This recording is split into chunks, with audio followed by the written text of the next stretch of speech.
Hello everyone, welcome back to my channel. So in this video I'll be talking about some of your questions which you are frequently asking me in the comment section as well as on my Instagram account.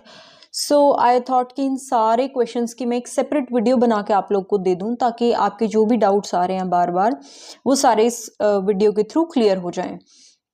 And guys उसके अलावा आप लोग के ना मुझसे related भी कुछ doubts हैं, जैसे कि मैं कौन सी कंट्री में जाने वाली हूँ, मेरा आइल्स का स्कोर क्या है, मैं कब जा रही हूँ, मेरा वीज़ा आ गया है या नहीं आया है।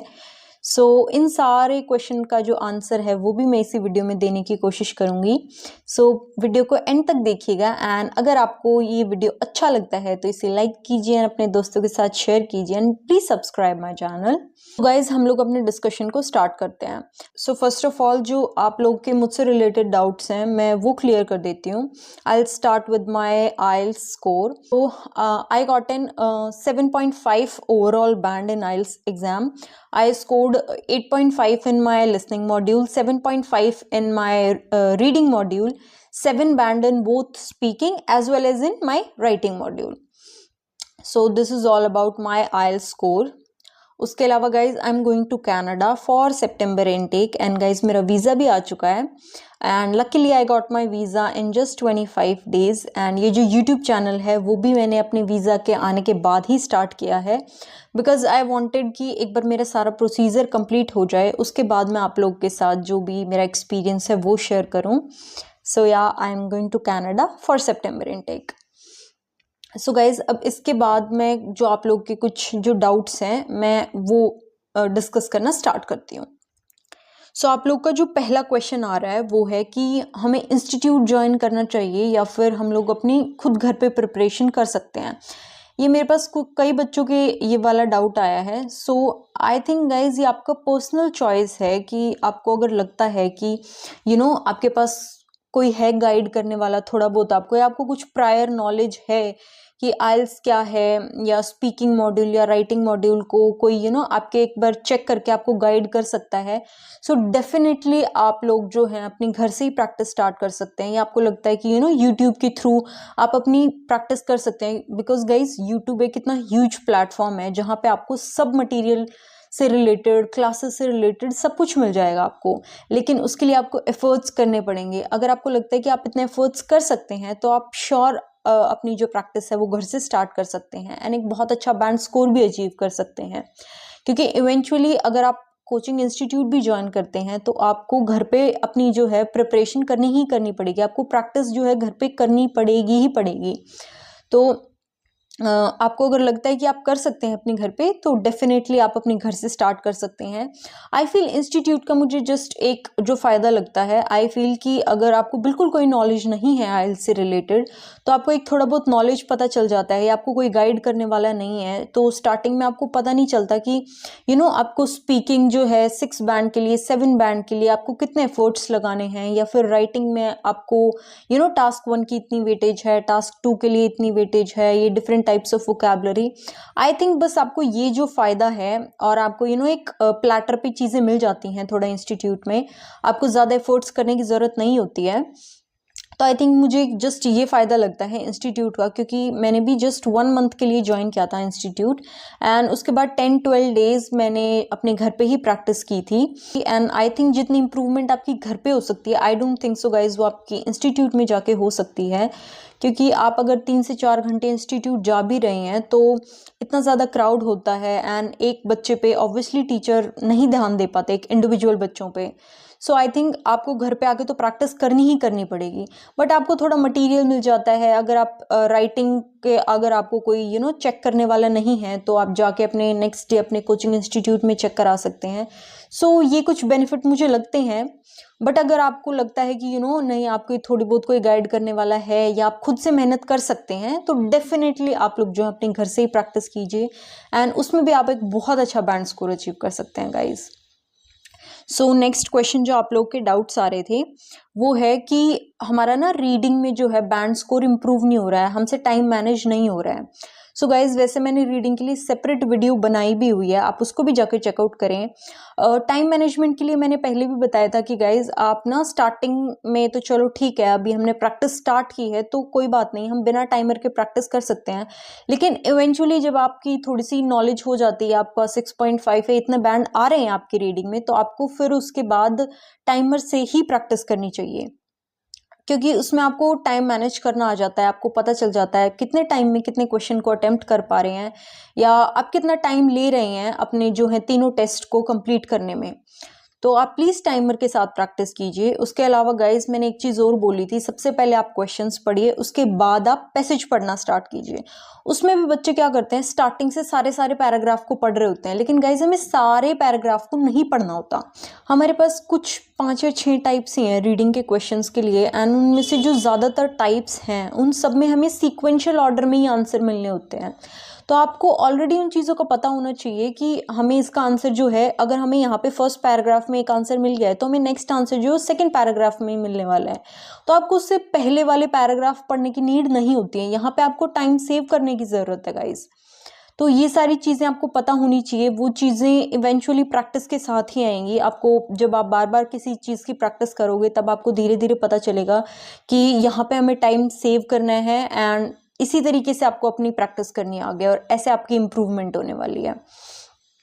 So guys I think practice जो है, प्रैक्टिस का कोई भी सब्सटीट्यूट नहीं है। प्रैक्टिस आपका चाहे कोई भी मॉड्यूल हो, आपको हर मॉड्यूल के लिए अच्छे से प्रैक्टिस करनी पड़ेगी, ताकि आप अपनी इम्प्रूवमेंट कर पाएँ एंड एक जो है अच्छा बैंड स्कोर अचीव कर पाएँ।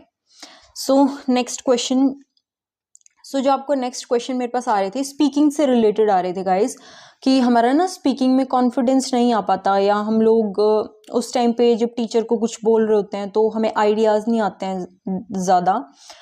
सो मैंने पहले भी बताया था गाइज कि स्पीकिंग के आई फील कि 2 ही रीज़न हो सकते हैं कि आपको कॉन्फिडेंस नहीं आ रहा है स्पीकिंग में, या तो लैक ऑफ आइडियाज़ हैं या फिर लैक ऑफ प्रैक्टिस है। आई फील कि ये 2 ही रीज़न होते हैं जिसकी वजह से कॉन्फिडेंस नहीं आ पाता है हमें। अगर आपको कुछ नहीं आता है तो भी आप कॉन्फिडेंट फील कभी नहीं कर सकते।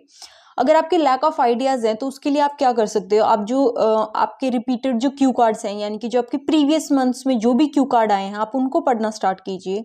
जो इंट्रोडक्शन के क्वेश्चंस हैं, जो बेसिक क्वेश्चंस हैं, आप उनको पढ़ना स्टार्ट कीजिए, उनको प्रिपेयर करना स्टार्ट कीजिए। धीरे धीरे गाइज आपको जब आपके माइंड में आइडियाज़ होंगे ना, तो सिर्फ आपकी जो प्रैक्टिस रह जाएगी करनी। अब आपके माइंड में आइडिया आ चुका है, अब बस उसको आपको बोलना है। उसके लिए आपको क्या करनी पड़ेगी गाइस, प्रैक्टिस करनी ही करनी पड़ेगी। स्पीकिंग में आपको रेगुलरली प्रैक्टिस करनी पड़ेगी, तभी ही आप जब एग्जाम में आप अपनी स्पीकिंग देने जाओगे, आप इतने कॉन्फिडेंट होगे कि फ्लुएंटली बोल पाओगे अपने एग्जामिनर के सामने।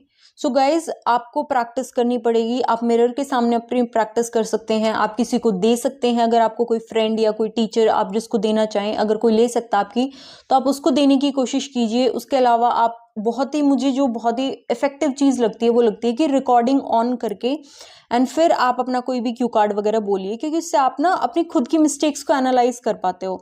हम लोग क्या करते हैं, कई बार रीडिंग मॉड्यूल होता है या स्पीकिंग मॉड्यूल होता है, हम कई बार ना अपनी मिस्टेक्स को एनालाइज नहीं करते। एक पैसेज कंप्लीट कर लिया, 2 कर लिया, 3 कर लिया, फिर आगे बढ़ जाते हैं हम लोग, लेकिन हम अपनी मिस्टेक्स को एनालाइज नहीं करते हैं, जो कि सबसे गलत बात है। कोई पॉइंट नहीं है आपके एक दिन में 2 या 3 टेस्ट को कंप्लीट करने का, अगर आप उनको अच्छे से एनालाइज ही नहीं कर रहे हैं। तो चाहे स्पीकिंग है, राइटिंग है, लिसनिंग है, कोई भी मॉड्यूल है, आपको अपने जो भी मिस्टेक्स हैं उनको एनालाइज अच्छे से करना पड़ेगा गाइज। सो प्लीज़ अगर आपको स्पीकिंग में कॉन्फिडेंस नहीं आ रहा है तो प्लीज़ बार बार प्रैक्टिस कीजिए। आपका देखिए आप कहाँ पे आप लैक कर रहे हैं, ताकि आप उसको इम्प्रूव कर पाएँ। एंड गाइज मैं फिर से बोल रही हूँ, प्रैक्टिस का कोई भी सब्स्टिट्यूट नहीं है। आपको इवेंचुअली प्रैक्टिस करके देखनी पड़ेगी। आप कितनी भी टिप्स पढ़ लीजिए कहीं से, मैं भी आपको टिप्स दे दूँ, या आप कहीं से भी पढ़ लीजिए, लेकिन जब तक आप प्रैक्टिस नहीं करेंगे उसको, वो चीज़ें आप एब्जॉर्ब नहीं कर पाएंगे। सो आपको प्रैक्टिस करनी पड़ेगी, और धीरे धीरे जैसे जैसे आप प्रैक्टिस करते हो उसके बाद वो चीज़ें खुद अच्छे से, आपका कॉन्फिडेंस आना स्टार्ट हो जाता है उस चीज़ में आपको। So please practice is the only answer to your confidence question. So please practice कीजिए ज़्यादा से ज़्यादा। उसके बाद गाइज एक क्वेश्चन मुझसे और 2 बच्चों ने पूछा था कि जो प्रेडिक्शन मटेरियल मिलता है कि हमें वो लेना चाहिए, वो हेल्प करता है या नहीं करता है। सी गाइज, मैं ज़्यादा प्रोडिक्शन मटेरियल के फेवर में नहीं हूँ, because I don't think so कि ऑब्वियसली उनको पता होता है, जो भी ये दे रहे होते हैं उनको पता होता है कि ये क्वेश्चन आने वाला है। वो भी जस्ट एक गेस ही मार रहे होते हैं कि हाँ, गेस करके आपको कुछ नंबर ऑफ क्वेश्चंस दे देते हैं कि इनमें से आ जाएगा। But I don't think so कि आपको उसमें अपने मनी इन्वेस्ट करना चाहिए। मैं आपको एक एग्जांपल देती हूँ। मेरा एक फ्रेंड था, जब हम लोग अपने आइल्स की प्रिपरेशन कर रहे थे, तो उसने लिया था, आई थिंक आइल्स वाला इंडिया करके कोई चैनल था, तो उसने वहां से जो है अपना लिया था स्पीकिंग के लिए, क्योंकि उसकी थोड़ी जो स्पीकिंग पे, लैंग्वेज पे कमांड थी, फ्लुएंसी उसकी इतनी अच्छी नहीं थी, ग्रामेटिकल मिस्टेक्स भी वो बहुत करता था, बोलते टाइम भी एंड लिखते टाइम भी। तो उसने लिया था, तो उन्होंने 30-40 क्वेश्चंस तो क्यू कार्ड के दे दिए एंड उसके बाद रीडिंग के उन्होंने कुछ पैसेजेस दिए थे। सो ना तो गाइज उसका स्पीकिंग का जो उन्होंने क्यू कार्ड दिए थे उसमें से आया था, क्योंकि वो सिर्फ एक गेस वर्क ही होता है उनका भी, एंड ना ही जो रीडिंग का उन्होंने पैसेजेस का लेवल दिया हुआ था वो भी अप टू द मार्क मुझे नहीं लगा कि एग्जाम में जो आने वाला हो रहा होता है वैसा है कुछ। सो उसने जितने भी 500-600 समथिंग जो रुपीस थे वो इन्वेस्ट किए थे अपने इस मटेरियल में, प्रोडिक्शन मटेरियल में, वो बिल्कुल वेस्ट गए थे। क्योंकि एक तो ये जो प्रोडिक्शन मटेरियल मिलता है वो आई थिंक कुछ ही दिन पहले मिलता है, तो उस टाइम पे आप कोशिश करते हैं कि आपने जो ऑलरेडी जहाँ से प्रैक्टिस की हुई होती है आप वहीं से ही प्रैक्टिस करें, आप नई चीज़ें नहीं छेड़ने की कोशिश करते। एंड जो क्यू कार्ड वगैरह हैं वो भी हमने जो ऑलरेडी प्रीवियस मंथ्स में आए हुए थे हमने सिर्फ वही पढ़े थे। उसने भी सिर्फ जो प्रीवियस मंथ्स में जो क्वेश्चन पूछे गए थे ना वही पढ़ के गया था वो, उसने उसमें से कुछ पढ़ा भी नहीं था और उसमें से कुछ आया भी नहीं था। सो मैं आपको सजेस्ट नहीं करूंगी कि आप इन चीज़ों में इन्वेस्ट करें। और बाकी आपकी चॉइस है गाइस, मैं किसी को बिल्कुल फोर्स नहीं कर सकती, दैट्स उसके बाद जो भी चॉइस है वो टोटली अप टू यू। तो गाइज, एक जो नेक्स्ट क्वेश्चन आपका था कि हमें ना कितनी बुक्स के साथ हम अपनी प्रैक्टिस करें, हम दिन में 2 सेट लगाएं या कितने हमें टेस्ट अपने लगाने चाहिए कि हमारा एक अच्छा बैंड स्कोर आ जाए। सो गाइज देखो, मैं इसके लिए भी आपको एक सर्टेन आंसर नहीं दे सकती कि आप 2 सेट या 3 सेट लगा लो दिन में आपके इतना बैंड आ जाएगा, क्योंकि मुझे नहीं पता कि आप कहाँ पे स्टैंड कर रहे हैं या आपका कैलिबर कितना है या आपको कितनी इंप्रूवमेंट की नीड है, वो सब कुछ आप पे डिपेंड करता है। तो जैसा आपको लगता है, अगर आपको लगता है कि आपको 2 टेस्ट दिन में लगानी चाहिए, आपकी उस चीज़ से इंप्रूवमेंट हो रही है तो आप 2 लगाइए, अगर आपको लगता है 3 की नीड है तो 3 लगाइए, वो टोटली आप पे डिपेंड करता है। वो मैं आपको सजेस्ट नहीं कर सकती कि एक बैंड कि आपको 1 टेस्ट लगाना चाहिए दिन में या 2 टेस्ट आपको अटेम्प्ट करने चाहिए कि इतना स्कोर आ जाएगा। नहीं गाइज, आपको अपना खुद इवैल्यूएट करना पड़ेगा कि आपको कितनी इंप्रूवमेंट की नीड है। आपको 1 टेस्ट लगाने के बाद आपका इतना स्कोर आ रहा है, आपको बार बार कौन से टॉपिक पे प्रैक्टिस करने की ज़रूरत है, वो सारी चीज़ें आपको खुद अपने लिए ढूंढनी पड़ेगी। वो आप बार बार जब प्रैक्टिस करोगे एंड उन टेस्ट को अपने इवैल्यूएट करोगे अच्छे से, वो चीज़ें आपको तब पता चलेंगी। एंड कोई भी फिक्स नंबर नहीं है गाइस कि आप 2 लगा सकते हो, 3 लगा सकते हो, आपको जितना मन करे एंड जितने में आप कंफर्टेबल हो, जहाँ जितने भी टेस्ट लगाने पे आपकी इंप्रूवमेंट हो रही है, आप उतने नंबर ऑफ टेस्ट जो है वो लगा सकते हैं। सो गाइज, ये आप लोग के कुछ बार बार कॉमन डाउट्स आ रहे थे, मेरे पास इंस्टा पे भी आ रहे थे, तो आई थॉट कि मैं एक सेपरेट वीडियो बना के आप लोग को आंसर कर देती हूँ। सो आई होप ये आपको वीडियो पसंद आया। तो इस वीडियो के लिए बस इतना ही। Thank you so much.